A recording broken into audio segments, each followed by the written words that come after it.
Dr.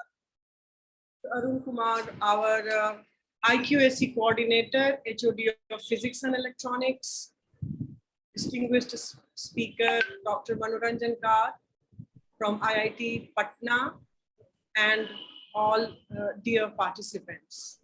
We are here for the third day for this Atal FDP program, and the first talk which will be delivered on the materials again, that will be by Dr. Manoranjan Kar from IIT Patna. Kindly, sir, start your talk. Thank you. Okay. Thank you, madam. So let me start my video. Okay, sorry.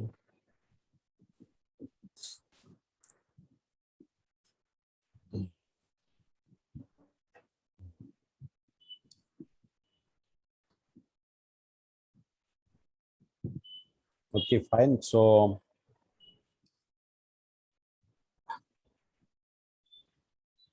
okay, let me share my slides.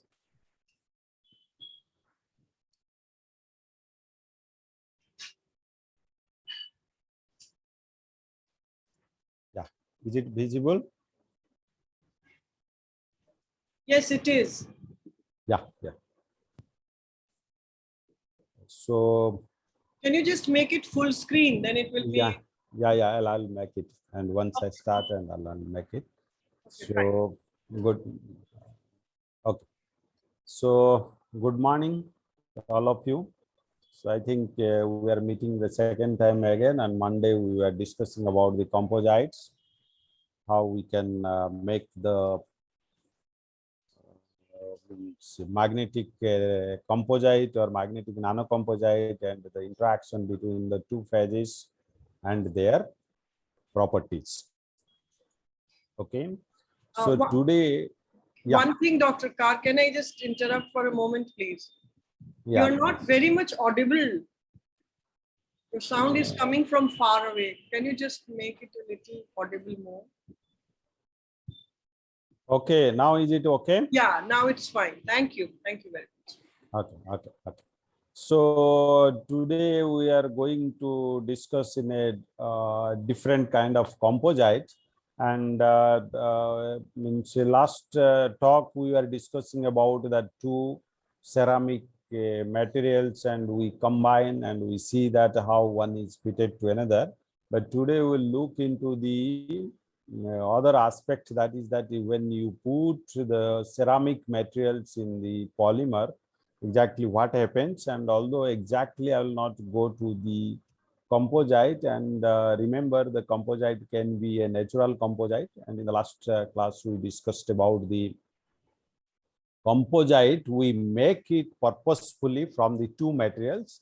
But today also some of the example I will give that it is can be a natural composite. When you prepare the material, it can be a natural composite. So and different structure can be exist in a single material and give the very interesting properties, so that we will be discussing. So, and let me once again same slide whatever I showed in the last class. And is it okay full screen? Yes, it is. Okay. So once again I thanks to all of my supporter, and especially to Madam Sima Madam and Arun sir and the college people to give me the opportunity to speak again the topic which is totally different. So we'll be talking about, I will recall again the composite, basically polymer nanocomposite, the polymer. And I hope you have remembered that when I talk about the nanocomposite, the filler, the ceramic should be less than 10%, but I will be talking also the beyond the 10%, there may be the composite that we will be looking at. Then we'll be look the importance of the composite, and what are the factors affecting to the physical properties of polymer nanocomposite, then application of polymer nanocomposite, then this filler, and if you are trying to make the composite, how you have to choose, and is the size is important or not, also we will be discussing. So finally, you will be looking at what is the take-home message. So that before going to the talk, let me tell that when we talk about the polymer, remember, and always I try to pass the message that our fundamental thing is the electron. We have talked about the electron mass, charge, and spin, the density distribution function. And what we are going to discuss today and last time, and if you look into the magnetic materials, basically the spin, if it is free, we call it is the paramagnetic material. If the spin is bound, then we call it is the magnetic material. Again, the magnetic material we have distinguished as a ferromagnetic and diamagnetic, antiferromagnetic, and etc. But the spin is bound. Basically, look into that. The spin are ordered. Basically, they interact each other to form a ordering state, and basically the spin distribution function, you get a uniform function. But if you go to the free spin and it becomes the unpolarized, we call it is the unpolarized and paramagnetic comes. So now we are not going to talk about the magnetism, and I'm talking about what is that, our electron charge.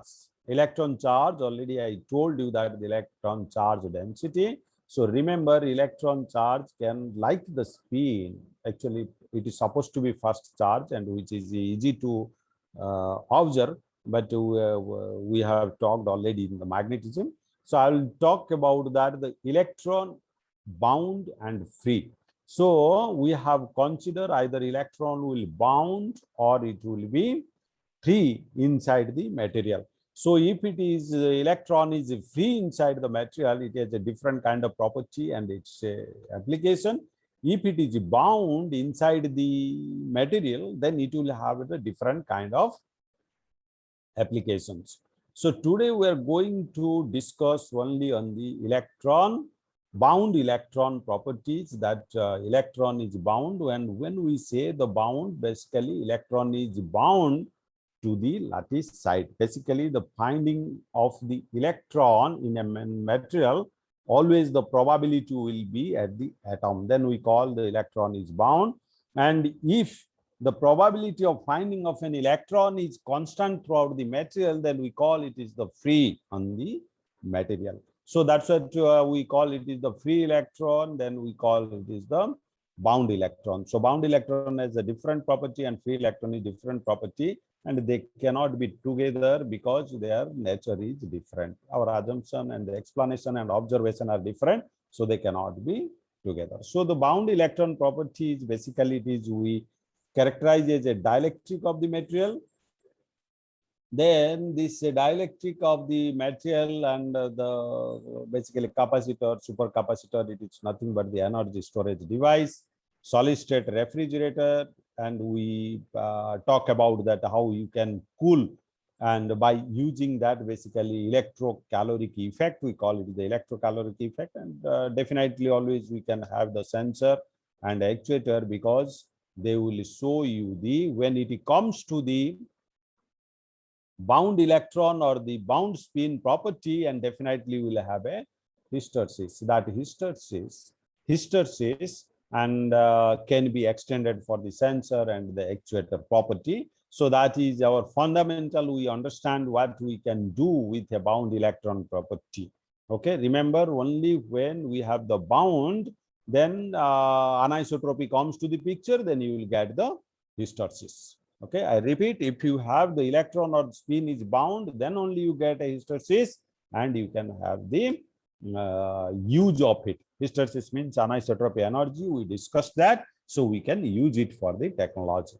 So energy storage density, this is the fundamental, and just I am recalling, and we will be using while we characterize the material. Basically, when you look into that, W is equal to half CV square, and these equations you know already from our school physics. And energy stored in any electrostatic energy is half epsilon 0 square d tau with nonlinear dielectric. And if the dielectric is not a constant function, if it is a nonlinear, then we call it the half epsilon 0 k square d tau. So that if you means non-linear term has to be added to the equation. So with this theory, let me go to that. Also, this is the basically this is the energy storage in the material for the bound electron. Then if you go to the solid state refrigeration, it is very interesting. Basically, you have a solid state material which is utilized for the cooling. What is the cooling? As you know that it is basically the entropy change due to this bound electron, and either they will be ordering or disordering. So when they will be the ordering, and we call ferroelectric or ferromagnetic, then if you apply the electric field, you can make the ordering. Then suddenly you can remove the electric field and they will disorder.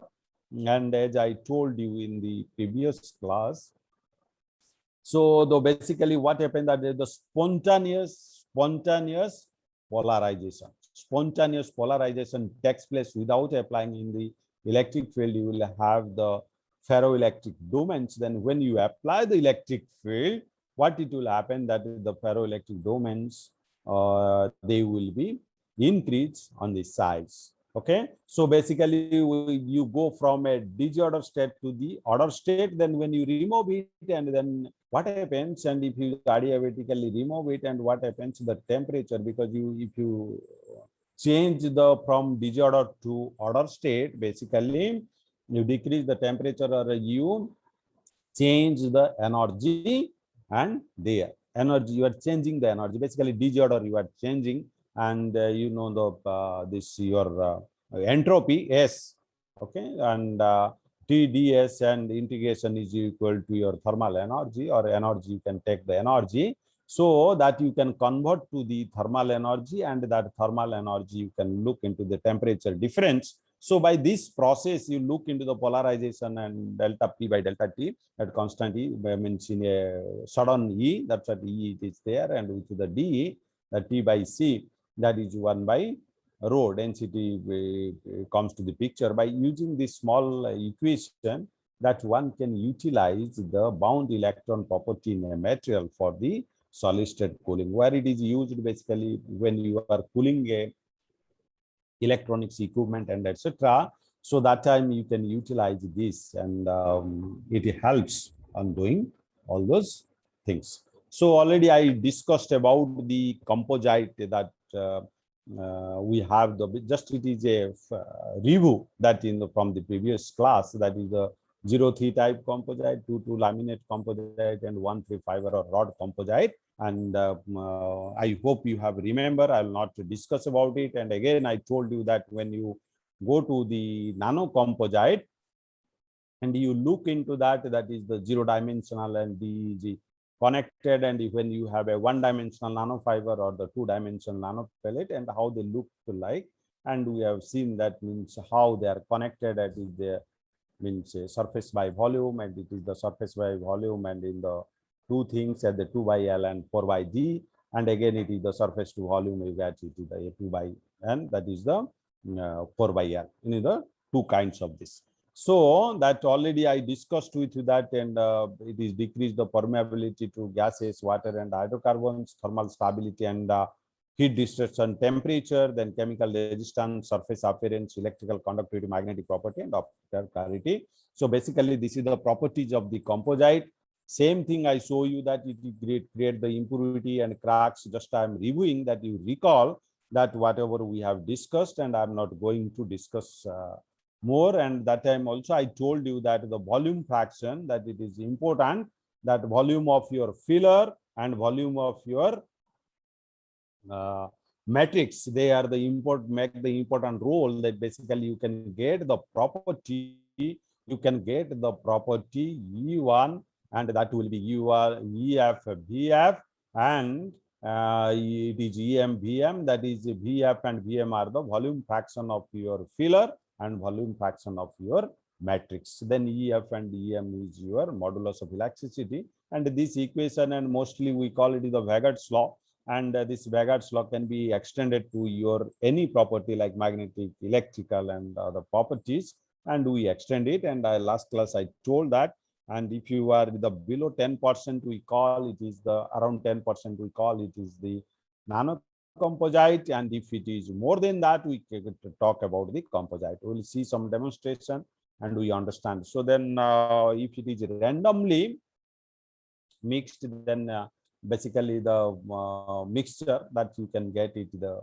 or the reduced way, that the stiffness constant in the reduced way that you can get. So these are the formula that if you go, and if you go to the random orientation, so that's what you have to add to the, because if it is not linear, then non-linear terms like eta NL, that is the efficiency factor, eta 0, those are comes in the picture, but the formula is almost similar. That is the Vagad's law we call.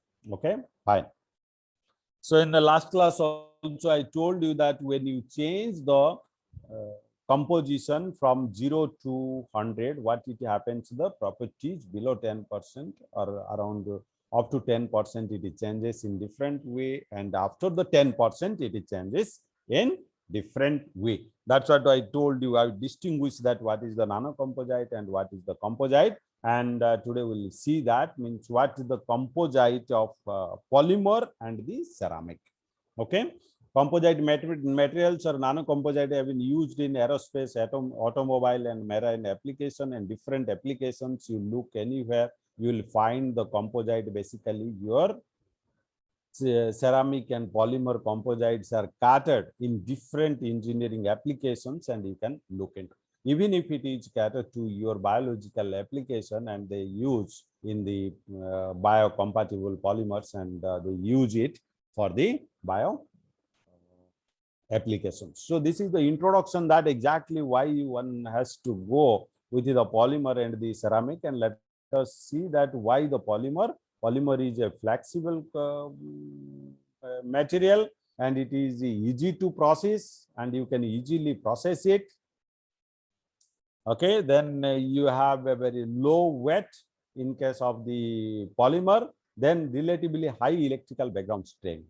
Okay, so this is the important parameter in case of the polymer. Basically, in case of the polymer, and the electrons are completely bound. That's why when it is the very highly bound inside the material, and mostly what it happens when the electron are bound, and to break it,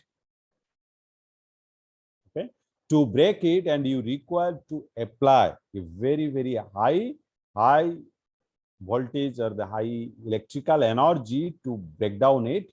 And breakdown means, what do you mean by the breakdown? When electron is bound, you apply such an electric field to break its bound nature, and it becomes the free. That we call it is the breakdown strength. Breakdown strength is nothing but we break the bound nature of the electron. So that's what the breakdown strength of the polymer, and you look into that, the boundness of the electron in case of the polymer is more compared to the ceramic. Okay, so these are the three examples of the polymer which is highly used in our technological applications, that is the PVDF and polyvinyl alcohol and the PMMA. So that is the polymethyl methacrylate. So basically the polyvinyl fluoride, it is the very prominent or very practically used polymer for the different applications because of its dielectric nature. It's a very good dielectric polymer, so it has a use in the practical applications. So its melting point is around 178 degrees centigrade, and density is 1.78 gram per centimeter cube, and we will be looking that, and this dielectric constant of the polyvinyl fluoride, how you can control its basically property. Okay, so fine, already I told you. So when you go to the means polymer, and you look into the picture of nano composite, you see that you are putting the material here in the polymer, so your polymer chain is in the other direction. Okay, so it is the means advantage in the polymer matrix that your polymer chains are flexible, but in case of the ceramic, if you take a ceramic matrix, these chains are not very flexible, so that's that you can have the low filler loading and large surface area without sacrificing the density. Flexibility, that polymer does not lose its flexibility when you put the nano size materials inside it. Okay, and also they enhance the physical and chemical properties. Okay, but there are the several issues to be addressed, that is the physical dispersion, then optimization of nano filler to matrix ratio under percolation threshold limit. So one has to be look into that, how much nano filler one can put it to the polymer matrix, and important is the shape and size of nano filler. Which shape and which size can fit to the polymer matrix, it is very, very important when you are picking up any ceramic to put into the matrix. These are the two factors and one has to look at, and I'll tell you that addressing that you cannot randomly take the nano size and put into the polymer. Very lower size also the very important, and very higher size also be very important, and they don't give you the exactly the nano composite property that we will be demonstrating and we will see. Then this fabrication process, that you have to look that what kind of matrix and the filler, and one has to look these properties. One question is that when you put a nano material inside the polymer, you just look into this. So the plasmonic effect of nano material comes into the picture, which is very, very important. I'll tell you what is the plasmonic. Listen carefully.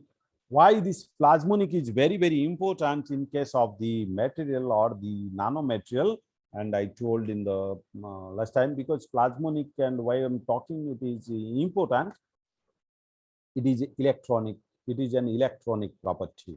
So if you look around you, any material you are looking, and you have a surface on the solid material, that surface is contacted to the air. Okay, I'll tell you that any surface you are looking, if you go to the micro order, and the last class I told you, down to the micro order, and very interestingly, you will find the first layer of your solid material, it is looking to you classical, in the classical range, it is a solid. But if you go to the quantum length, that is below micrometer, and basically what I'm talking about, 1 layer, 2 layer, like that, and all the materials surface are in the plasmonic state. And the next layer, if you consider 1 or 2 layers are in plasmonic, then the next layer it will be in the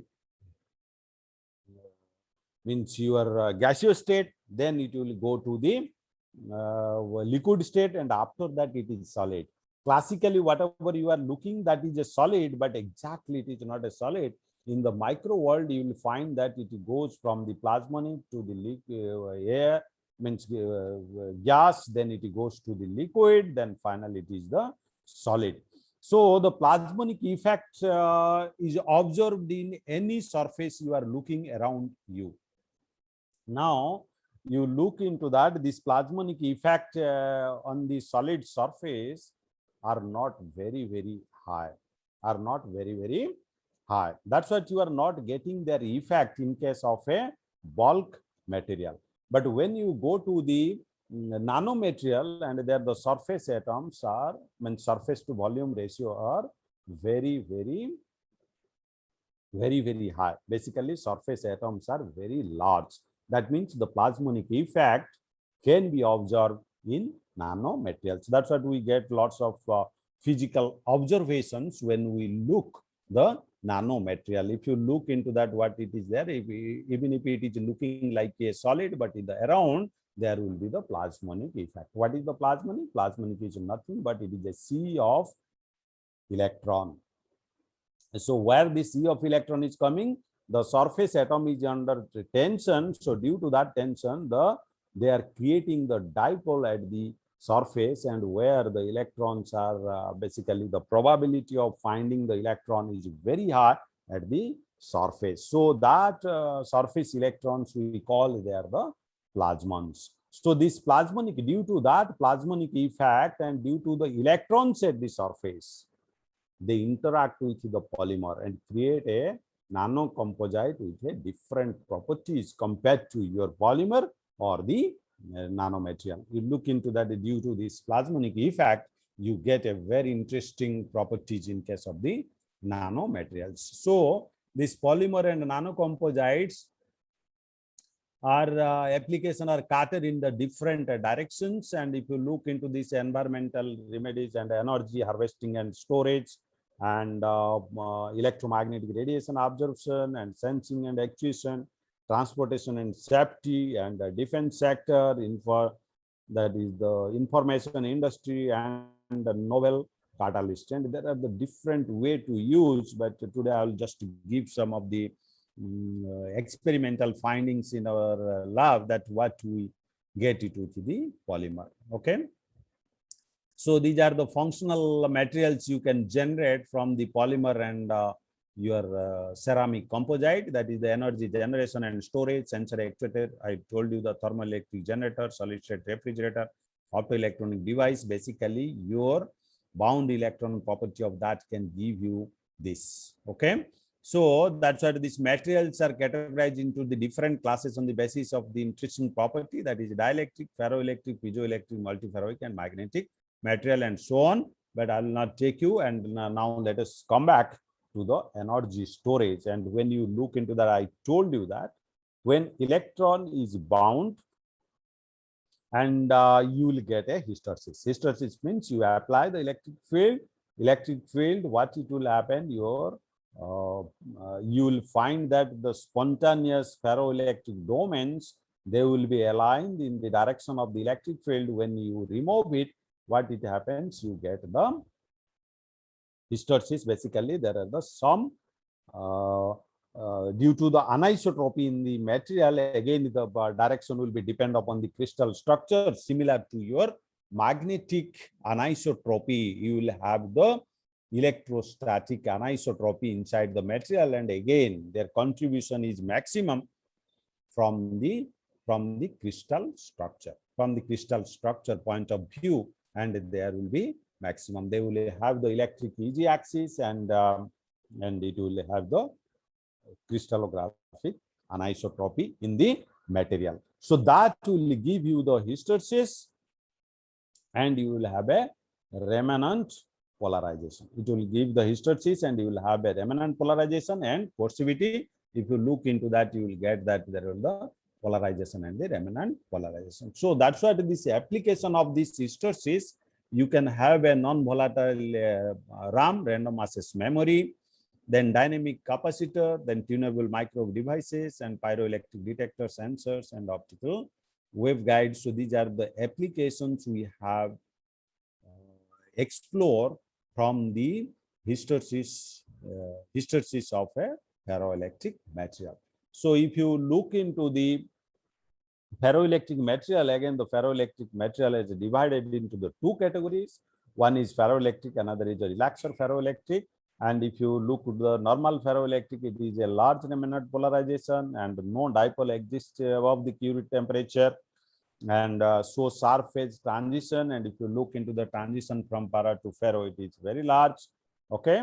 And it can sometimes be the first order, but which is not possible in case of the magnetic, because this your dielectric properties are directly related to your crystal structure. Sometimes if your para to ferroelectric transition associated with the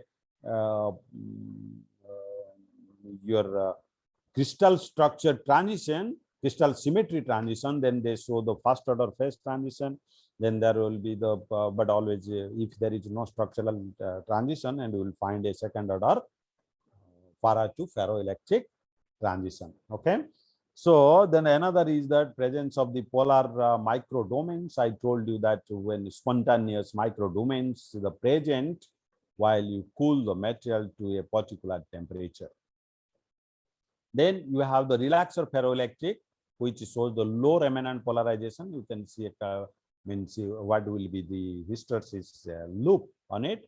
Then dipole exists above transition temperature, and dipoles will be there. That's what when you look into the transition, and the transition will be a very at a large temperature, you will find a transition if you go for the relaxer ferroelectric. Okay, shows the diffused phase transition and deviate with the Curie's law. No structural phase transition across transition of this first order is not observable in case of the relaxer ferroelectric, because it is the observation that we have observed.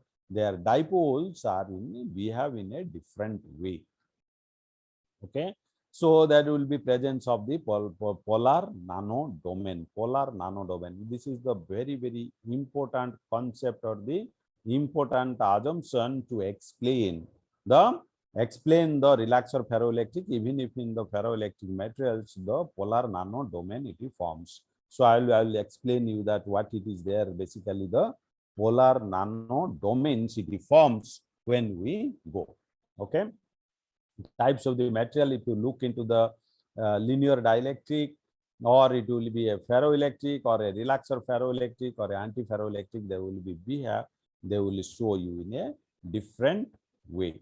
So in case of the anti-ferroelectric, you look that you will have a hysteresis at the high field, and but also you get the hysteresis in case of the anti-ferroelectric. But in case of the ferromagnetic, it is difficult, because when you apply the magnetic field at a particular field, they break the anti-ferromagnetic, but here you can have some hysteresis. So these are the difference in this. So origin of the ferroelectric properties depends of the materials strongly depends upon the ferroelectric domains, that is the arrangement of dipole moments. However, compositional disorder at the crystallographic site leads to the interrupt the long-range ferromagnetic ordering to short-range polar regions known as the polar nano region. Okay, so you look into the definition. It is called the polar nano region. I will tell you very interesting this polar nano region.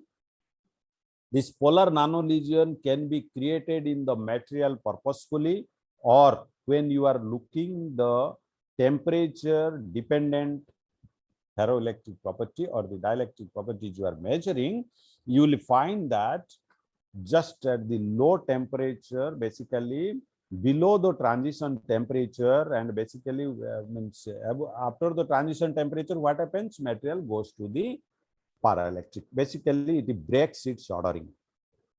Before breaking the ordering, when you increase the thermal energy, what they do, they make the small domains of ferroelectrics. They make the small domains to compensate the thermal energy. That's what they create a nanopolar region, even if in the temperature. Or similarly, when you are doping or you are disturbing or creating the defects inside the material, they also create the nanopolar region inside the material. That's what it is written, that the ferroelectric properties of the material strongly depend upon the ferroelectric domains. Arrangement of dipole moments, however, compositional disorder at the crystallographic site. This is due to the change in the crystallographic site. But if you look into the temperature, also you will find same. Okay, so they create the small domains, and to compensate the thermal energy or to compensate the chemical pressure you have created purposefully in the material. So that is the basically I told you the basic behind that, how you can have a dielectric material and the ferroelectrics and to get the properties. So I'll tell you that not only PVDF and oxide nanocomposite, also the some other material, the naturally how they composite and existing the different structure that we will be looking, and from here. So you look into the PVDF. If you look the first figure A, in case of the PVDF, there are the alpha phase, beta phase, and how we have considered this alpha phase, beta phase, depending upon their dipoles are arranged, and we have distinguished alpha, beta, gamma, delta, like that. So if you look into the A, it is alpha phase. You look into that, this is the positive, negative, it is there. So if you look into the beta phase, and mostly it is the dipole, positive, negative, they are arranged in a backbone of your chain, and in the backbone, and they are separated, the positive, negative, and it gives you the structure B gives you the better dielectric property, or it is a ferroelectric. It will show you the ferroelectric signal compared to as a alpha phase. Okay, so there are also the alternatively gamma and delta phases, but they are also the polar phases in case of the PBDF, but naturally they form very less amount, and the arrangement, you look into that, this is a alternating, and if I put it, these two are here and this is here, and they will also contribute a little bit to the dielectric or the ferroelectric, and those are called the beta phase, sorry, gamma phase and the delta phase, and I have not shown it here. So those phases are very less amount are present in case of the PBDF when we polymerize it. Okay, so now you look into that. Generally, if you means polymerize the PBDF, and a very less amount beta phase you get, because this is a high energy configuration. That means you require energy to really separate the polar, basically positive, negative, to separate, you required some high energy. So that's what naturally, if you polymerize this PBDF, you will find this will be polymerized like this, positive, negative, alternatively, because minimization of the energy. So you require the extra energy while you are polymerizing to get a better polymer with the beta phase. Beta phase is the main concern. So that's what the people do. They give the high pressure and sometimes high temperature and high pressure combination. High temperature means here only 100 degree and 150 like that, because its melting point is close to 100, 200. So that's what they put it, and to create the beta phase, giving some extra energy from outside. But the easy way is that you put a polar molecule, basically nanomaterial. Already we told that there will be a plasmonic electrons. In case of the nanomaterial, you will have a plasmonic at the surface. So this plasmonic means this is the cloud of electron. So while the polymer is polymerizing, PBDF is polymerizing. So what it will happen, that this electron cloud, you look into this electron cloud can attract this positive towards it, and around it they create the beta phase. That's what, if you add the polymer without any pressure or any other complication, they create large number of beta phase, So that is the advantage, that when you add the means basically your ceramic to the polymer matrix, you can do it. But the question it is coming, what size ceramic you have to put. You look into that. It is a polymer is no doubt its chain is a flexible chain. Okay, it is a flexible chain, but the question is that how much flexible, how much size it can accommodate, and so that your dielectric property changes, your ferroelectric property changes, you can have a good energy storage material. And because basically you have to tune its hysteresis loop. Hysteresis loop is nothing but bound electron property you have to change. So with this question, if you look into that with the literature, and it was observed that cobalt ferrite, it is a polar molecule and a very good material, and to form in the nano size. But the question is that if you look into the different polymer, PBDF and the ceramic, it is observed that, and 10% gives you the best property. Why? In the polymer, and although we say that in nanocomposite 10%, in the polymer, due to the flexible nature, and they accommodate the material inside the polymer up to 15-20% without affecting its mechanical property, flexibility, and etc. So that's what, after looking to the literature, and you can pick up only 10%. it has been picked up only 10%, and 10% of different size cobalt ferrite has been incorporated in the PVDF to understand how the dielectric properties is changing and how these particles are accommodating inside the polymer. I hope I pass you the message. You cannot randomly choose. Percentage is fine, 10% is fine, but randomly you cannot choose the size. That was the main aim, that to increase the dielectric or the ferroelectric properties and do the functionalization of the material, that is PVDF. For that, we can get the better ferroelectric loop or the dielectric, increase the dielectric constant. So, fine. So that if you look into that cobalt ferrite, which is the different nanometer size, 10, 11, 15, 20, 30, precisely, this is the average crystallite size of the cobalt ferrite. It was prepared. Initially, it was prepared by the salt gel method. So with the different annealing temperature in the two ways, it was prepared like bulk milling, which is the different size. Also, and while you are doing the precipitation, you can fix the temperature, you can get it the different size. Then this is the PVDF and CFO. If you look into that, when you put it into the CFO into the PVDF, you will find that you look into that the only PVDF XRD. Okay. So these polymers, and they give you the crystalline as well as some amorphous content. And if you look into this PVDF, and there are the combination of the alpha and beta, but the maximum was the alpha phase. Okay. So if you keep on adding this CFO, you will find that their beta phase has increased. This beta phase has increased, and the beta phase has increased in the PVDF. So that is the responsible for the dielectric properties of the PVDF. So after going through it, and we look into the TM and with the different cobalt ferrite and the particle size distribution of the 10, 20. So you cannot exactly control the 20, but there are the particle distribution. And so then when you put the CFO, this is the SCM picture, you will find that they create the nucleation center, basically ceramic, and it is covered by the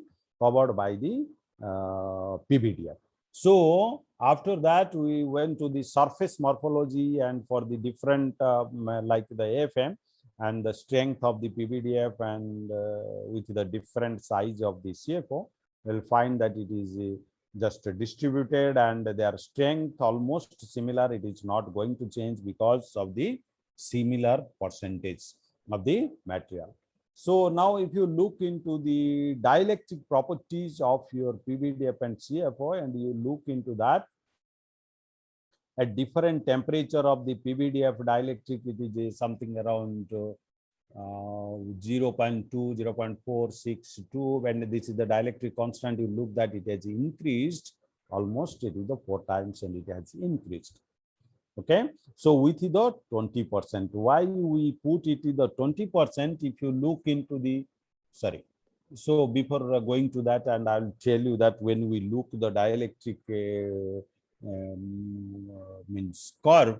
So what are the contribution as it is that means all of you may not know. I'll tell you that you go to the basic book and you will get. There are mainly the 4 kinds of the polarization takes place to get you the dielectric constant of the material, that is the electronic polarization, ionic polarization, orientational polarization, and interfacial polarization. Keep in mind, when you say the dipole means it is very, very important to understand. It is a quantum mechanical explanation. I'll listen carefully, you will understand what do you mean by the dipole and the natural frequency. I'll tell you that when you find out the probability of finding of the electron and the hole, you get the 50-50. You think about it is the positive and negative. If you are trying to measure the, or you are trying to look the electron in this point, exactly in this point, you look at my hand, and this is in the exactly in this point, what you will get the Means if you measure 100 times, you will get that electron is 50 times here. That is the probability of finding of the electron is 50% here. It is not that much simple. It is the spherical symmetry. So it is the half and half. I'm not going to there. And if anybody wants to understand, I'll tell. It is a spherical symmetry. The probability, if you take the function, and it is a spherical symmetry. For the easy way to understand, I'm telling that.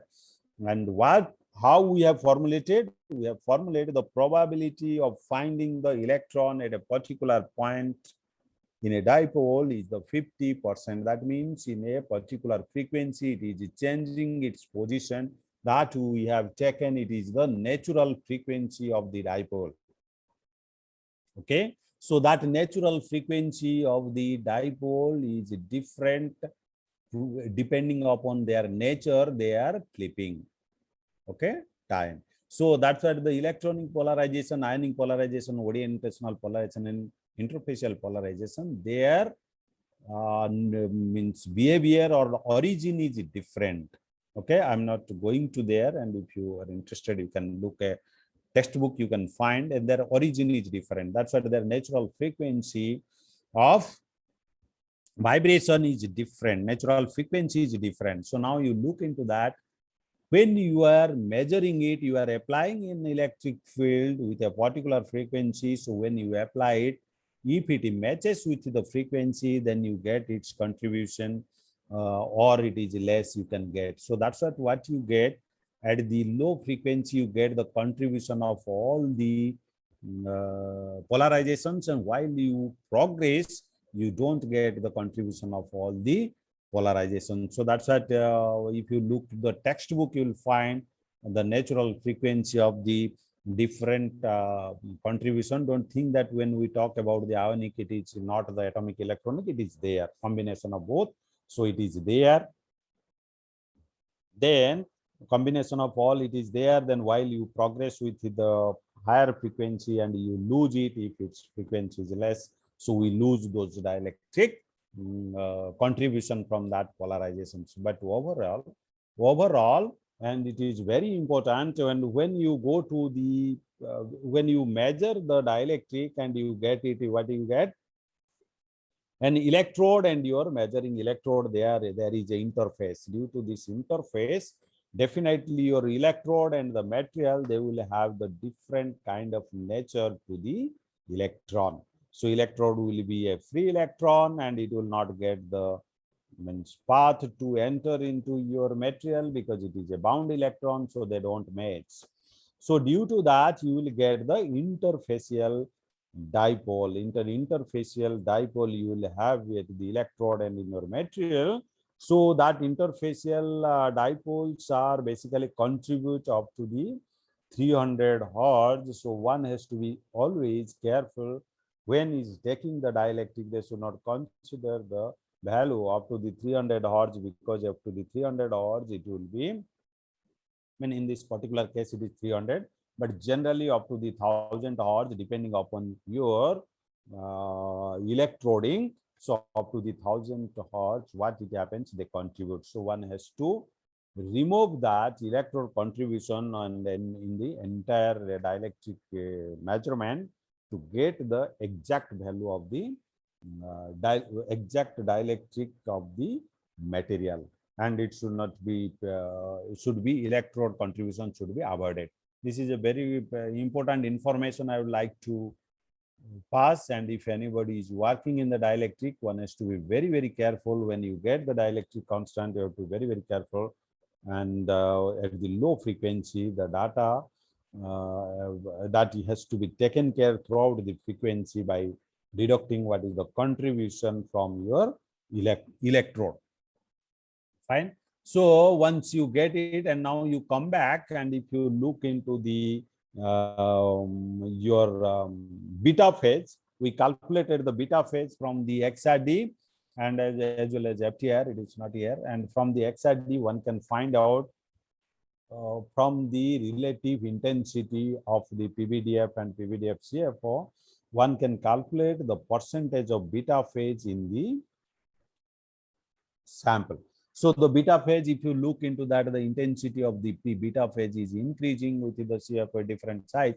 So that was calculated, and if you look into that, and fortunately the beta phase is increasing with the size, there is no question, because that is getting the surface and the creating the beta phase. But the dielectric constant, it is not uniform in all the pillar size. So if you look into that, your dielectric, we got a dielectric constant after correction of the electrode. We got that as the 20 nanometer, and it is giving the best dielectric property. Even if your 10 delta, it is maximum, we got it at the around 20 nanometer. No, 20 nanometer, we got the less 10 delta, and which is desirable, that loss should be less. And 30 nanometer, it is maximum. 120 nanometer, it is again, it is reduced. Okay. So the what is the conclusion that I'd like to pass you that, and you look into this means model, exactly what it is happening when you have a 20 nanometer, that the polymer is easily accommodating that size your ceramic inside the matrix. When you go higher, what it is happening, it is breaking its chain, and when you are lower, it is creating the agglomeration due to the high coercive force between the your ceramic nanomaterials. You know that the below nano, they are highly sticking, so they stick to each other and they don't separate each other to give you a better polymer property. And if you go back, and I assure you that you go back and make it, you take the 20 nanometer or 25 or so around that, around 20 plus or minus 2 nanometer, you will find a better distribution, and combining with your beta phase as well as dielectric constant and other things, it will come. So you will say that, and now it will confuse to you that beta phase increased, but dielectric constant did not increase. Why it happens? Because 120 nanometer, 30 nanometer or 120 nanometer, beta phase is increased because you have the large number and there are the creating. But the polymer reduce its size, as I told you, showed you here. The polymer, the chain, they are breaking when there is the size is more. The polymer are breaking the chain and making the small chain. That's why they are losing their dielectric property. They are losing their chain. Beta phase increasing, but it is not only responsible, the density also decreasing due to the porosity, because they are making the small chain. So that's what it is happening. There is no confusion that it has happened. So this dielectric constant has increased with then this its ferroelectric properties and other things also increased. And now this is a PVDF with a doped cobalt ferrite, that is with the chromium. So in the similar way, and it was prepared, and it observed that also the means this was in a different direction, that the content 10%, up to 10%, if you look that the property, that beta phase is increasing, and after that it becomes the composite and the polymer chain breaks, and beta phase increase very large amount, but it breaks its change. So I told you that from the FTR and XRD with the intensity ratio, you can find out what is the beta phase, and from the FTR and the XRD, and similarly the dielectric constant, it increases with this. Okay, so now I'll tell you the another PVDF. Sorry, okay. So this is another, that cobalt ferrite and BHF, and the last talk also I told that we are working with the CFO and BHF. In case of the BHF, and also we put the BHF with the different percentage. Here we did not talk about the size, and size was similar. So in the same size, we change the BHF from 0 to the different percentage, and we try to calculate your alpha. And already I told you that from the beta, some from your FTR and the XID, you can find out from the intensity ratio. Qualitatively, you can say that how much beta phase is there, and from FTR and your XID, we calculate what is the change. And if you look into this figure, that we were testing that up to what percentage you can have the flexible nature of the polymer, flexible nature of the polymer. And definitely, and if you increase from the 10 more than 10%, you lose the flexibility, it is start cracking. Okay, so but they show the different way the property. When you go to the composite, you can compress it with the hot press and you can get the better property. So that's what it was demonstrated here, and I'll tell you that again. This is the demonstration that how their beta phase is formed, and this is the FEACM, that how their morphology is changing, basically polymer morphology, because ceramic is inside and it is happening.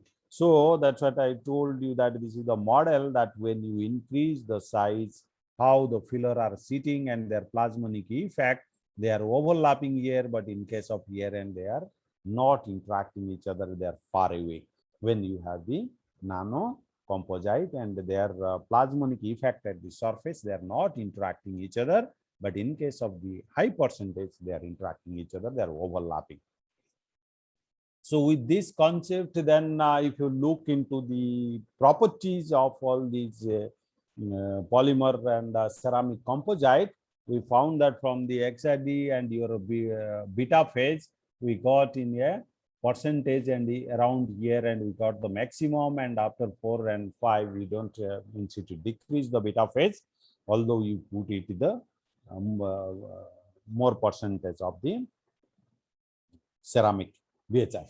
So we get the dielectric constant, it is a maximum also around 30%. And I told you that sometimes this polymer chain, it is not that only 10%, they can go up to the little extent, the 20% and 30%. So in this case, we found that one can extend up to the 30% to get the optimized property. So also the polarization, if you look, and for the your P means energy storage application, if you look into the hysteresis loop, we got the polarization also maximum around 30%. Interestingly, the beta phase and everything, it is up to 30%, we get a better way. And this happens because VHF, and it is better, it has both hexagonal and the spinal structure, and it gives a better polarizing effect in case of the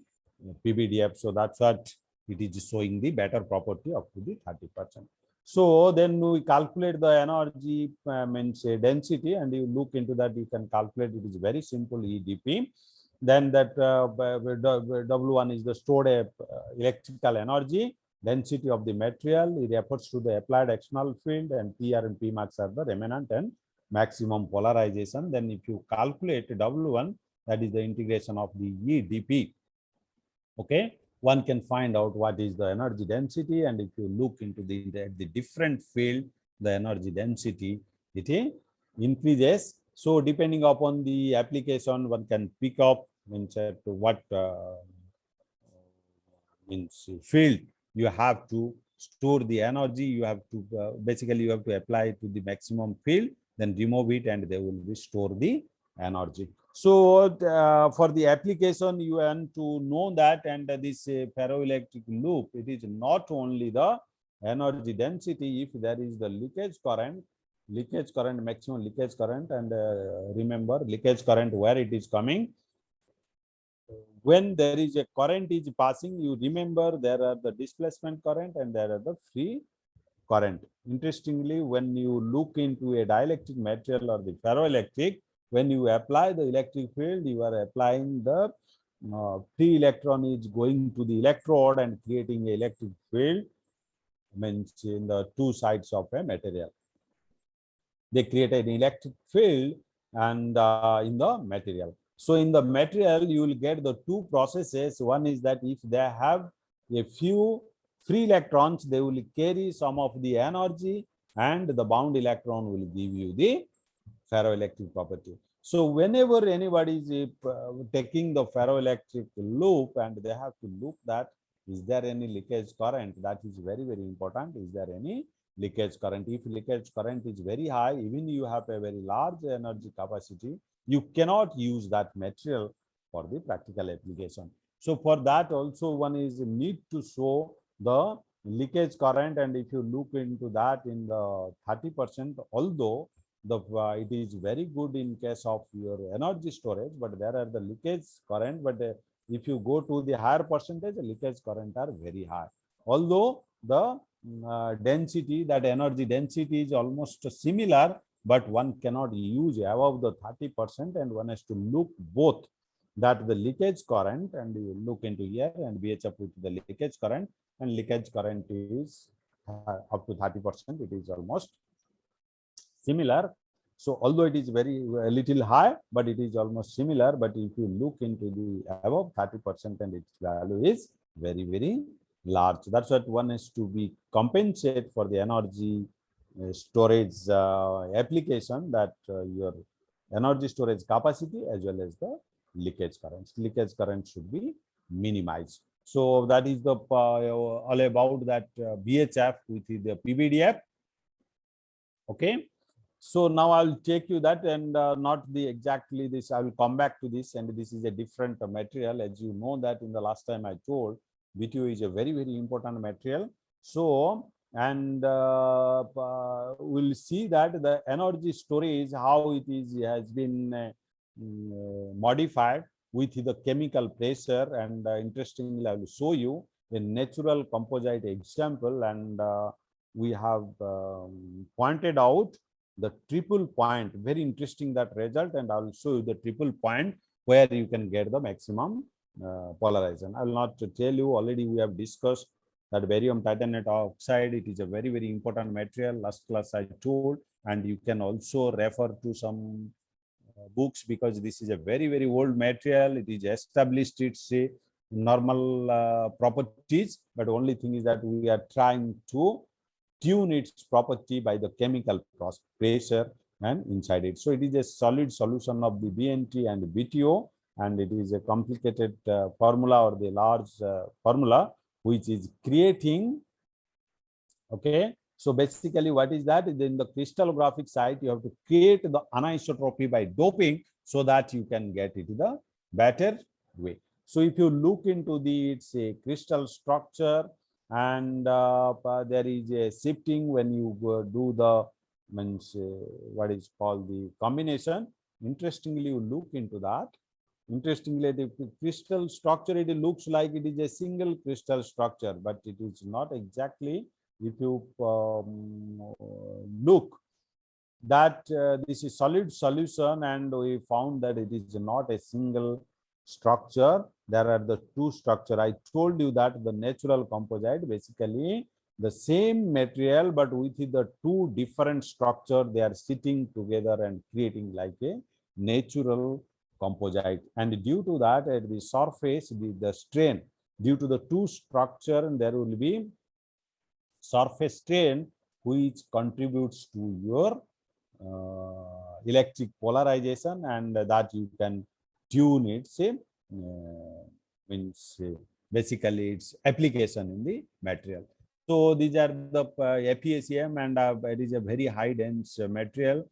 And as you know that in this, and there are the some what is called the charging effect at the boundary, because as you know, charging effect means they are non-conducting, highly non-conducting. So that's what at the what is called that the boundary, we got some charging effect, because purposefully we make it very low conducting to look into that exactly what is happening. You look into that. I told you that there is a nanopolar region, and once you, if your material is prepared well, you can easily understand. You look into that para to ferroelectric transition in this temperature, but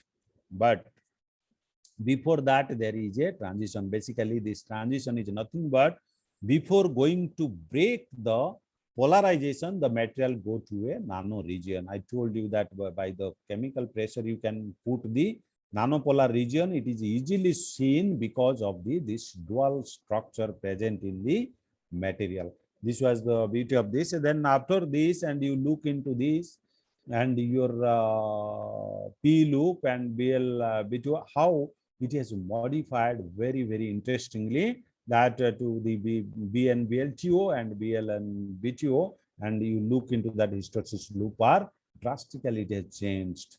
So one can calculate again the energy storage density, and you look into that this kind of hysteresis, and it will be give you the better polarization, and as well as give you the what it gives, the better energy storing capacity. The energy storage density of the BNBL2 is estimated around 0.376 joule per centimeter cube. The constituent ferroelectric loop of BNBL2 supports the room temperature relaxer antiferroelectric like ordering due to higher compositional DG order. That was the main observation on this compound by looking at two structures, how they have controlled their electrical properties. Okay.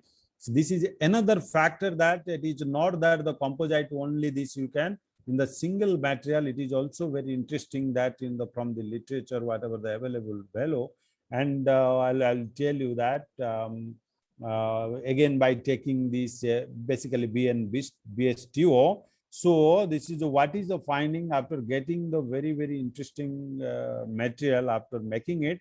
Again, it is not the single. I'll come back and you look into that. So this is a tri-critical point, and please listen carefully. So this is the tri-critical point. What is the tri-critical point? You know that solid, liquid, and gas phase basically. If you look into your water, you get a triple point.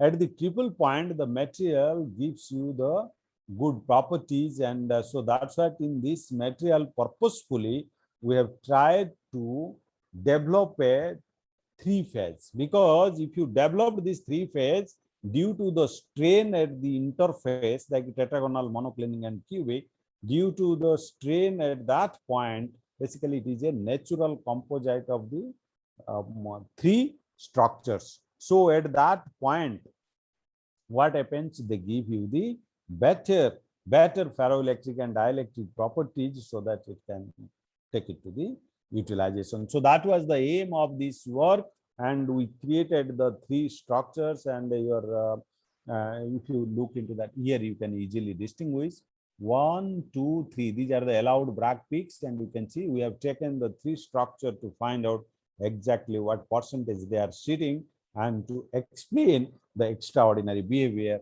or the dielectric or the energy storage application of this material. You look into that, your BNBTO, very good perfect ferroelectric loop, and this is the STO, but due to the presence of this triple point, and you look in that B and BSTO, and it shows a very interesting ferroelectric loop, which is very efficient for the energy storage devices. So this material can be utilized for the energy storage devices. If you look, means one can find out the energy density, then with the field it is increases, and in case of the this is your energy energy storage density. This is the energy loss density. Both it can be calculated. So if you look into the electric field with this energy storage efficiency, and this is the efficiency, and this is the energy storage loss and energy storage density. So BN-BSTO, so basically it goes to the relaxer ferroelectric due to this monoclinic, tetragonal, and your which is the cubic. Basically, if you look into the literature, people try to find out the triple point, and with the temperature, when they change the temperature, they get the this three properties. But and here and at the room temperature with the structural modification, and we could demonstrate that there are the three structures are present, and people basically they get these three triple structure at the particular temperature, so that its energy density will be very high. It is around 370 gets, but in the room temperature we have brought it by creating the three different structures so that it is comparable to the different.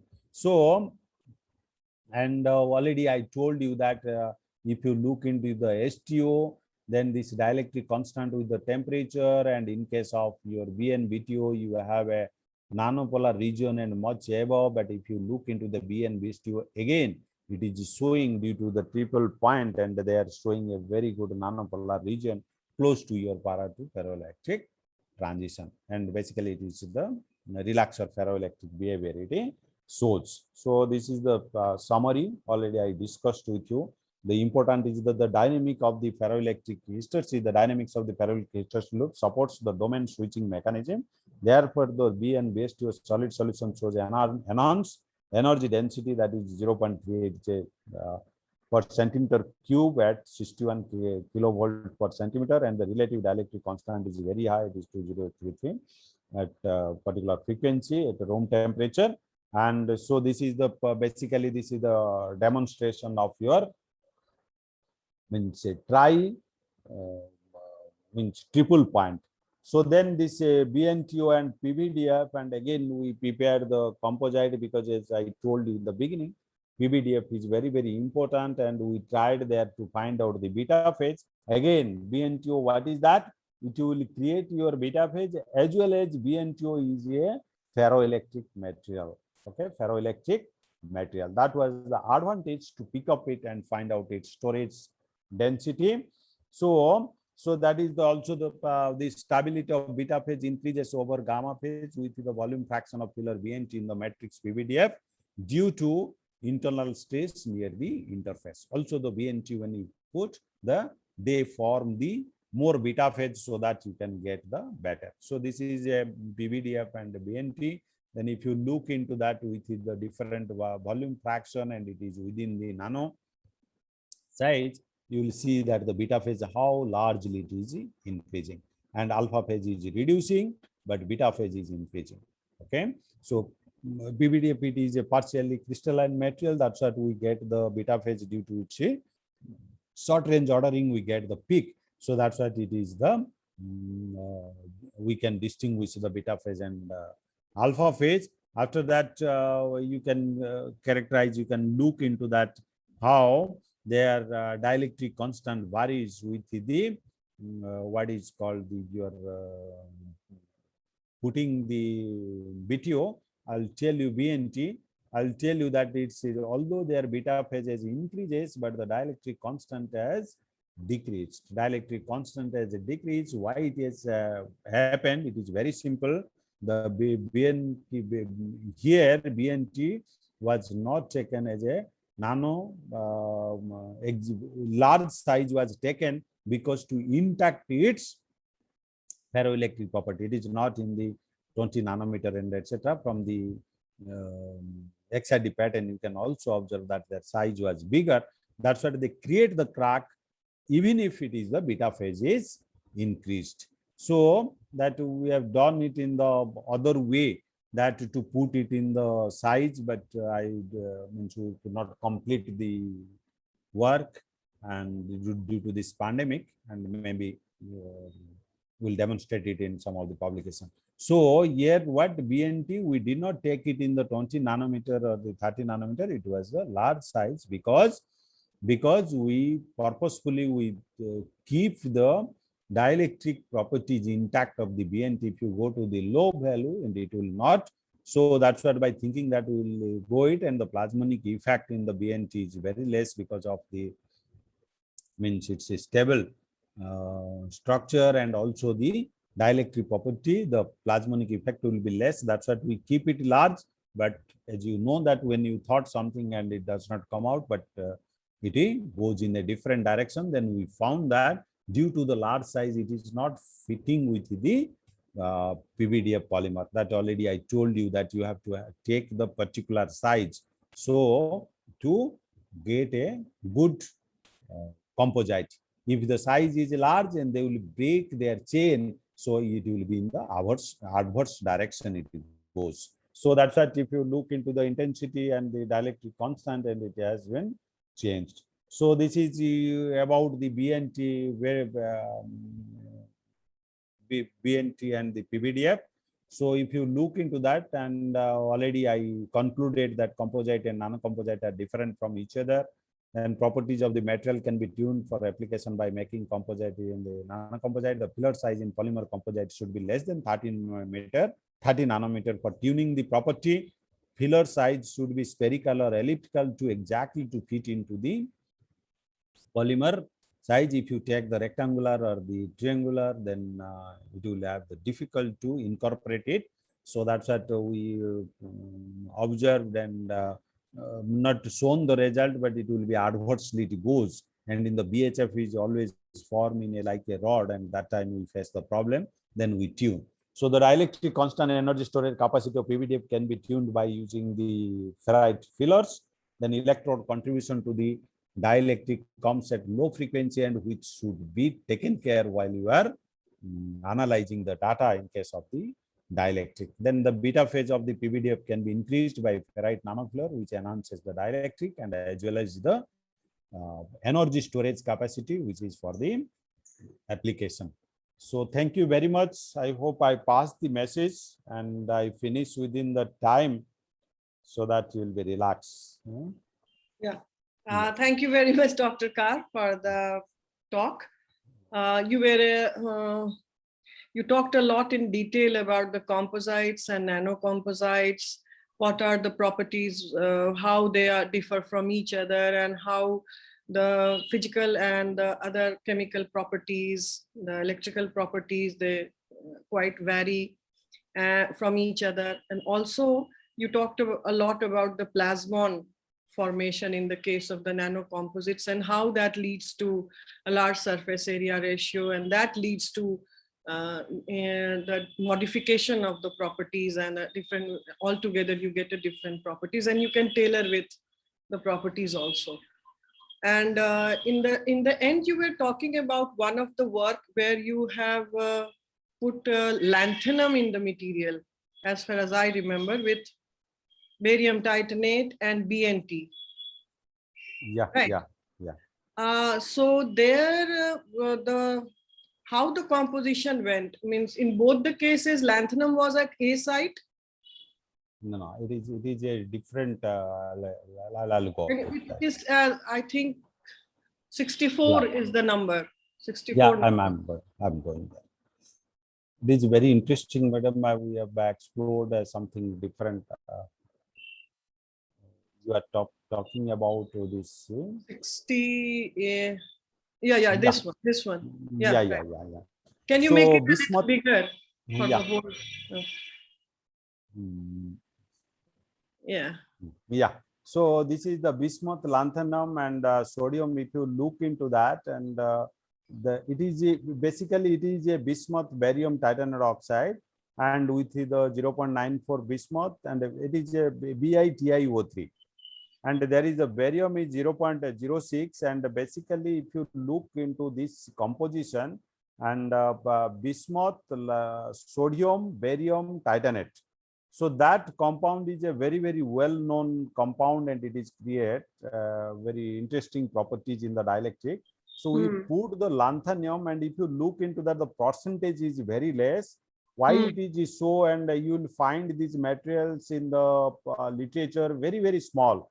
Always it comes to the question to everybody that a very small amount, it may not go, it is not that. But exactly what they are trying to do there, they are trying to modify the strain at the lattice site, nothing else. Okay, so they are not trying to get the chemical properties. That's what you will look that it is a small amount, and basically lanthanum and bismuth, they are compatible. That's what a very small amount in the bismuth it is there. So it is expected that it should be sit there and create the lattice strain so that your crystal structure will be tuned. That will give you the property. If you put the large amount, then what it will happen, your parent compound, the characteristic will be changed, because these are the dielectric material. So if you put the large amount, and if it is very largely it is displaced, and you know that the dipole will be disturbed, so entire property will be changed, so it will not fill your purpose. So this is the lanthanum is at your bismuth side. So here what is happening, that in the case of BLN BTO, you are having a good memory property, Yeah. And in the case of BNB LTO, you are having a good energy storage capacity there. Yeah. So the second thing is that were you able to see that how this composition means all the sites, it is going to that particular site with that particular composition? Did Yeah. you check that also? Yeah. So it is a good question. That basically you are asking that when you put the only 0.6% and it may happen that lanthanum has gone to the titanium side, or lanthanum 0.6 it has gone to the bismuth side and sodium side. Is it your question, madam? Yeah, it is that Yeah, also, yeah. and also that whether this composition which by the help of which you have calculated it, it is the same. So basically we do the EDS, but exactly which side it is going, you cannot predict from whatever we have done the experiment. One cannot do it exactly which side it is sitting. But overall composition will be this. That has been seen from the qualitatively from the FECM. As you know that you cannot also do it 100% that it is that. But from SEM, EDAS, and we have confirmed that this is the composition close to that. Okay, so where it is going to the site, that it is difficult from this experiment we have that done. can be done with the mass spectroscopy and all, no? Yeah, mass spectroscopy, if you do, again you will find the molecular weight. So from that one can indirectly predict. Indirectly Right. predicted. Yeah. Yeah. And Okay. another thing is that exactly means these are the established that chronologically they are developing. The crystal structure and neutron diffraction can tell you exactly what are the composition happening. And from the XRD, I cannot demand that exactly I have done the percentage calculation, and from that I can model it. I cannot do, but if I do the neutron, and definitely one can tell exactly what are the composition is there. And both these materials were made in nano sizes. No, these are not nano size. No, they were not. They are not nano composites. No, They are simple composite materials. Yeah. So this one I told that at the beginning that in the polymer we did not put the nano, because as you know that if you go to the nano of these materials, you will lose its dielectric property and ferroelectric property. So that's what initially we thought that we should not take the nano, but later we have prepared it, but we could not characterize in the nano exactly what is happening, any plasmonic things are coming into the picture or not, that we have not explored it. But these materials, whatever the polymer composite as well as these materials are the bulk material, they are not the nano. And density, if you lose the density, you know that the dielectric measurement, and there will be no confidence that really the dielectrics are proper or not, because always the air gap, that porosity, they can lead anytime you measure and they will give you a different property. That's what you need, a high density material. So with the nano crystallite size, high density, and Madam, really to tell that I got a furnace for that, but I mean, lockdown came and we have not started yet. Okay. Yeah. So microwave furnace, I got one microwave furnace, and just it was for 3 months operation. After that lockdown came and we could not do that. We are planning that we will make it nano purposefully, then we will increase the density in microwave furnace so that we can get the. So milling and all you do in the ball milling, that planetary ball milling, or you are doing with simple ball milling all these materials? No, planetary ball mill. All of them. Yeah, all of them are planetary ball mill. As you know that below 100 nanometer, no way you can reduce the size if you don't use the high energy planetary ball mill, because their young modulus increase, because there you have to break the bond. Okay. And so that's what it happens. And if you take the alloy and do the ball mill, also you will find the different very interesting phenomena. They will not reduce the size, but they will reduce the crystallite size due to the ductile nature. So what is the RPM you are using for planetary ball milling when you are working with these materials like BLN, BTO and BNB LTOs? Yeah. So basically we put it to 350 to 500 RPM. And the time, if you take the 350 RPM, sometimes we go for the 72 hours, 8 hours like that, and 500 RPM. And you know that in Indian condition, And 500 RPM, unless we need purposefully, we don't put, because maximum we get the 600 RPM. So to keep the machine intact, we don't go in the extreme. You have to So take that's care of what the we- equipment yeah. also. Yeah.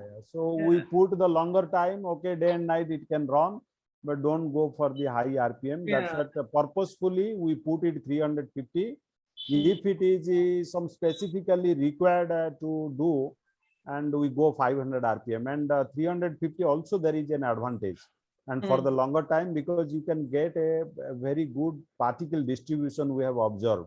But Okay. 500, sometimes we lose the particle distribution Okay. also. And the 72-hour duration is at a stretch, or there is a break in between? How do Break, you do it is a break, because if you put it at a stretch, what will happen? It will hit inside. That's why there I'm may be- saying yeah, that yeah. it will 5 be. minutes, and also you have to do in the reverse way grinding. So for programming, we do the programming either 5 minutes or 10 minutes in one direction, rest 5 minutes, then in the again 10 minutes in the reverse direction, again 5 minutes rest. So like that it is programmed. Okay. So I'll 5 to talk 10 to you minutes. about that also. That's Yeah. how are you doing the ball milling? Because we have also got planetary ball milling unit in my lab from a Yeah. CSI. And don't put it for a longer period, because it will heat and it will damage to your jar and other things. Yeah. So Yeah. maximum we give 5 to 10 minutes. And what is Then- the balling, the size of the balls you are using here? Yeah. So it depends upon that how much size you want to reduce. If you want to be 20 nanometer, 10 nanometer, you have to use the smaller balls. Smaller balls means it is comes around 2 mm, 10 mm, 5 mm diameter. So if you want a bigger size like 30 nanometer, 40 nanometer, and even if 10 mm ball is okay, Will 10 be okay. mm, 10 mm, okay. But if you want the smaller size, you have to put the small 5 balls. mm and below. Yeah. So that's what basically it is a kinetic energy transfer from ball to the sample. So To the sample itself, yeah. So that's what And the the milling surface media is your It is what do you use both as the we milling do. media? Depending upon the sample, we do either in the ethanol medium or it is the dry grinding. And this cobalt ferrite and barium hexaferrite, those you don't need the basically ethanol, but this kind of material you require. So you So- most of the times you just put the dry powder and grind it. That's it. Ferrites we do that, but in case of this, whenever we use this titanate, and we use the means wet grinding. Then So how we do you get- decide for wet grinding and all? Because there are few materials who are very hygroscopic. So you don't go for wet grinding in that? How do you decide that? means which one, madam? We were talking about the means ethanol and all. Means Yeah, your, ethanol and all. Yeah.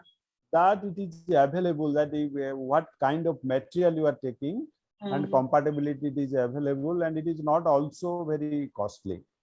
So it is Right. not. And then Because in ethanol- most of the labs, I don't know, maybe in your labs also, you are not allowing to use acetone. Or are you using acetone also? No. Acetone, madam, grinding it will not help because it will evaporate. Yeah, it evaporates. Easily it will evaporate, and But there may I be have seen in many places they use acetone, but I haven't used it, but I have acetone seen we don't. many places. Yeah, Okay. acetone. So thank you, Dr. Kar. If there is any question from anybody, you just raise your hand and yes, Digvijay Singh, I will just make you the co-host and then you can unmute yourself and ask your question. Yes, Digvijay. Very good morning, sir. Very good morning, ma'am. Sir, my question is, if we are using a non-ferroelectric, non-piezoelectric ceramic, a simple oxide dielectric materials, then what is the role of a structure? There is a perception like a cubic structure doesn't show very good dielectric property or very good dielectric constant. Is it true or it's just a perception? No. Your question is very elementary and the fundamental. Okay. I told you that the dielectric properties of the material, it is highly depends upon the structure. Okay, highly depends upon the structure. Why it is so? You just go back to our basic physics, you look into that. and you have an atom, another atom it is there. So basically these two atoms, how they are interacting along with its environment, that will decide what will be the dielectric. I told you that dielectric comes from the bound electron property. So you have one atom, another atom, the electron has to be in that atom. It is not free. So now this atom supposed to be, you think about in this position, classically I'm trying to make you understand. So suppose it is in this position, but due to its environment, how much it is displaced from this mean position. And as you know that is a classically I'm trying to make understand. This is the model. Don't try to visualize in the material. It is happening like that. This is the model. So that's what we have assumed, that suppose electron is here. So due to the environment, how much it is displacing, that will decide what will be your dielectric constant. So if you have a cubic structure, if you have a triclinic structure, now you can picturize in your mind that when you have a cubic structure, its neighboring atoms are differently arranged when you have a triclinic structure. So even if the same material with the cubic structure, its dielectric constant will be different. With the triclinic, it will be different. Is it clear? Is it clear? Yes, sir. Yes, sir. It is clear. But sir, in the what happened in the case of the non-piezoelectric, non-ferroelectric ceramics, this role is also role No, of a structure is also playing. Don't mix up with the piezoelectric and the ferroelectric. Piezoelectric is a multiferroic material. Ferroelectric is a single ferroic property material. Why did I say the piezoelectric is a multiferroic material?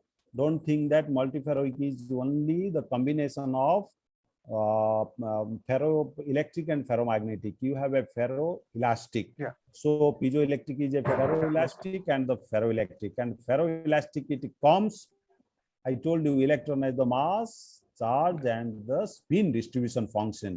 And if your charge distribution function and the mass distribution function are coupled, okay, so they can be coupled when you have a highly polarized bond in the direction of their bonding. Yes, and for non-polarization materials? Non-polarized materials like simple oxide, say La2NiMnO6, which is non-polarized material.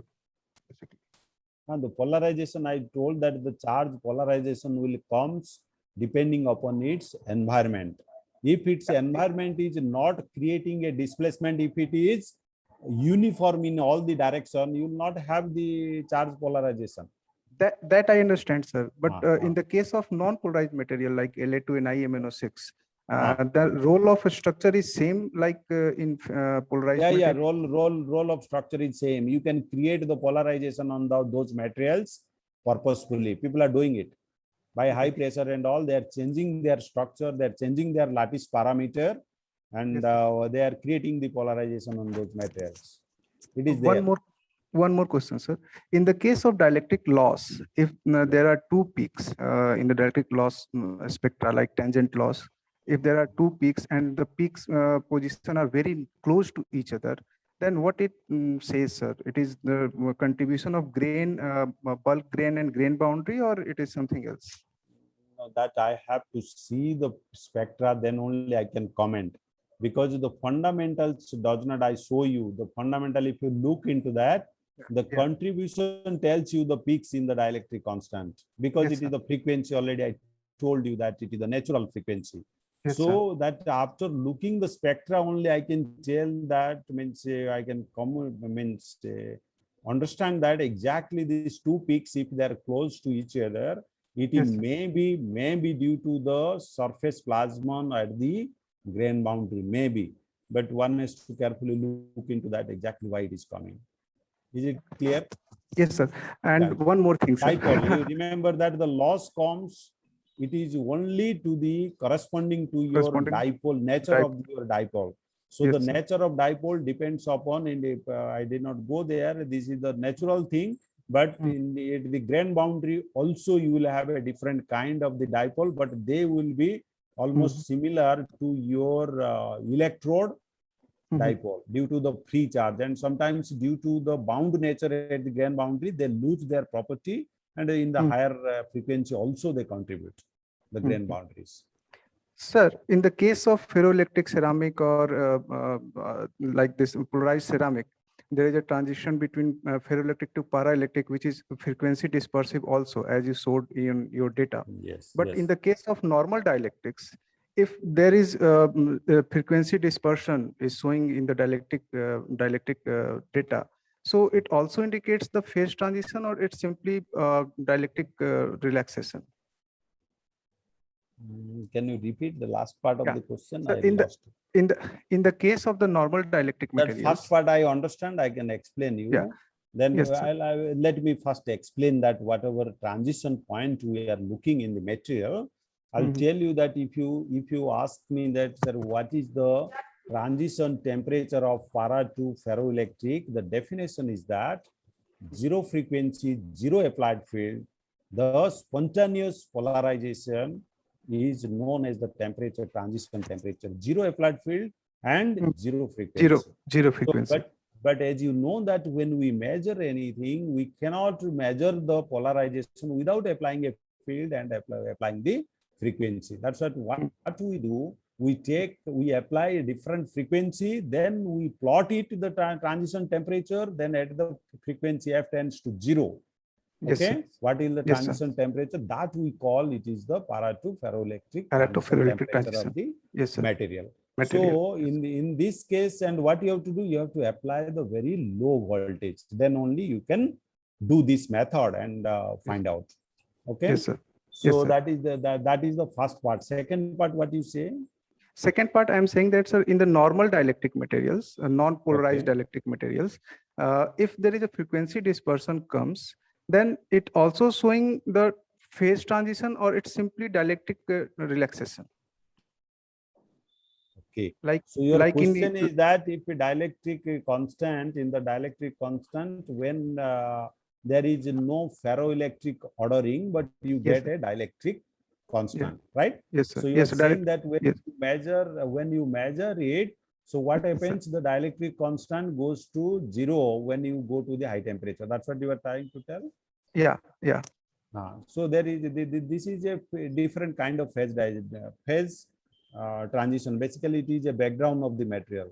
You can It's- background the material by Yes, applying sir. the high electric field, or you can apply by the thermal energy. So it's not related to the structural transition. If No, I'm no, right. I'm not talking about structural transition. Dielectric transition takes place much before the structural transition. Much before the structural Yeah, transition. it is a breakdown. It is a Yes, sir. breakdown of your dielectric Yes, sir. polarization. It is a breakdown. It is not a phase transition. Yes, And sir. sometimes it becomes also the first order. That's what I Yes, said. sir. And or Yes, it can be the second order. Second order. Yes, sir. Yeah, yeah. Thank you, sir. Thank you very much. Well, There is one more question from Divya. Divya, you can unmute yourself and ask question. ANC 018. Yes. Good morning sir, good morning ma'am. Sir, I want to know कि हम लोग critical point कैसे decide कर सकते हैं. जैसे आपने भी कुछ देर पहले ट्राई क्रिटिकल पॉइंट मेंशन करा था ना, तो उसको हम लोग डिसाइड कैसे कर सकते हैं? Oh, so in this particular case, and we observe the three crystal structures in the same composition exist in the material. That's what we call it is the tri-critical point. Okay. So this particular case is a different kind of special case. It has been arrived in the material due to that in the sometime before I was discussing with madam, like that we are putting the small amount and we create the distortion in the lattice side, and we create the distortion in the lattice side so that we create the different kinds of the structure in the material with the same composition. That's what we call it is the tri-critical point. But this tri-critical point, basically why it is coming, that it will come that if that material exists in all the structures, when you change the other thermodynamical parameter like temperature or the pressure. So these compounds like the BTO and all, if you change the pressure and those all three structures, you will get at the different temperature. Okay. Okay, sir. Could I answer your question? Yes, sir. It's like we should perform any kind, a special kind of experiment, or it's just by varying the composition or varying the thermodynamical properties, we can get that. No, no, it is a compositional driven tri-critical point. There will be that temperature, pressure, together you have to take and you can create a tri-critical point. Okay? Okay, sir. Okay, Pressure sir. and temperature you can change, you can create a tri-critical point on the material. Okay, sir. Thank you, sir. So any more questions?